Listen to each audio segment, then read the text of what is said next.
Hello everyone and welcome to WWE Discussion. I'm your host and WWE enthusiast Doug. In today's episode I'm going to be discussing NXT December 5th, 2023 edition, the go home episode before deadline.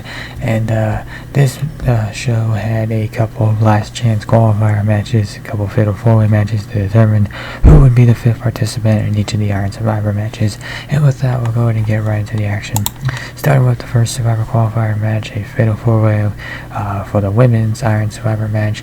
And this match was won by Fallon Henley, and this was a solid opener. All four women kept the pace moving. Perez and James were the focal point of this match as their feud continues to escalate, and since these two continued to get in each other's way, the best answer to win this qualifier was Henley. She has a feud building with Tiffany Stratton and is ready for a greater spotlight. She rounds out a solid, if unusual, field of women for the Iron Survivor Challenge. NXT has taken some chances, elevating lesser-known names over established stars.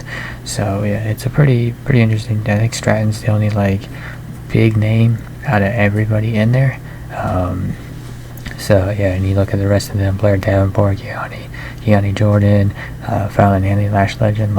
Those are four women who haven't really had any matches like this or title opportunities like this, so it's a good opportunity for them, whereas Tiffany Stratton's a former champion. So it's an interesting lineup they got. I like it though. They're giving opportunities to women who haven't had opportunities like this before. And as for Perez and James, well, hopefully they can settle their differences at deadline inside that steel cage. Wesley making a injury announcement leading to a change at deadline. It will be Dragon Lee versus Dominic Mysterio for the North American title instead. And it's hard to see anyone injured. It really is just a sad and unfortunate thing to see. But this was especially poor timing for Lee, who looked poised to regain the North American title. He will be missed in NXT. That 8 to 12 month recovery timeline. That just sounds brutal, man. It just sounds so brutal, man. You'd hate to see it. But once he is healthy, though, he could go to the main roster as well. He's ready. He's been ready for that call-up. But regardless of where he comes back to, NXT or main roster, hopefully he gets a big push out the gate. Mysterio vs. Dragon is a proven matchup, and it will make an impact on deadline. Though I guess it could be viewed as a step backwards for Lee returning to NXT in this angle when he's got something cooking on SmackDown with the United States Championship Tournament. But I wouldn't say it's a bad thing. I mean, you needed, rather than canceling a match, you instead substitute somebody else and know you can make it work.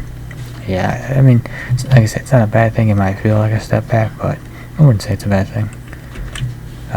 Alpha Academy versus Metaphor, and the boys and girls in this match gave them work. This was a fun match highlighted by big spot moments for the women.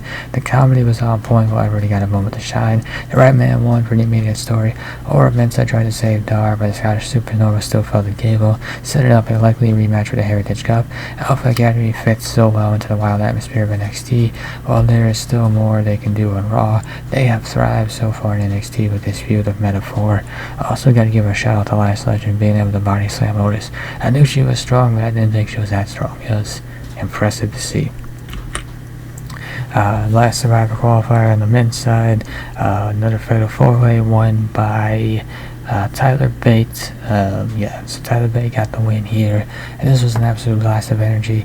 It was, it's difficult. It might have been difficult to follow everything that happened throughout, but that didn't take away from the action, and this certainly was the best match of the night. Bate was probably the right man to win the Men's Iron Survivor Challenge. He's an exciting veteran to watch who will keep the action moving. Thorpe was the only other man who would have fit as a winner here. When you look at the Men's Iron Survivor Challenge match, the current field with Trick Williams, Braun Breaker, Dijak, Josh Briggs, and Tyler Bate. Trick is got to be the favorite to win this one. He's the hottest star in NXT. Now Breaker could steal it. He is a proven vet. He's the proven veteran. He's the big name veteran in this match. But he doesn't need this kind of win. And if you're not going to give it to Trick, then maybe give it to Dijak instead. So in conclusion, NXT chose one pace from the go home show, and that was, fast. Speed, basically. Just go fast. This was a chaotic, overbooked night where multiple segments and matches could have used more time to breathe. However, the consistency of that pace brought together an engaging night of action, while clearly set the stage for Deadline. Everyone was brawling heavy, with brawls stretching from one segment to the next, indicating a sense of urgency with which every man and woman will need for Saturday. The right stars are placed in positions to succeed. The Deadline card has been set up nicely and might even outshine the one from last year, which was a strong event. NXT took the truest brute force approach to building its final premium live event of 2023, and it worked better than most recent WWE Go home shows. So yeah, the card has been rounded out. You got one match on the pre-show, Axiom versus Nathan Frazier, to make up for the disaster that was, well, the attempt at doing Axiom versus Nathan Frazier early in the show. Although, to be honest, that one should be on the main card. But yeah, and I think Carmelo Hayes versus Exodus King also got added as well too. So Deadline should make for a solid night of action.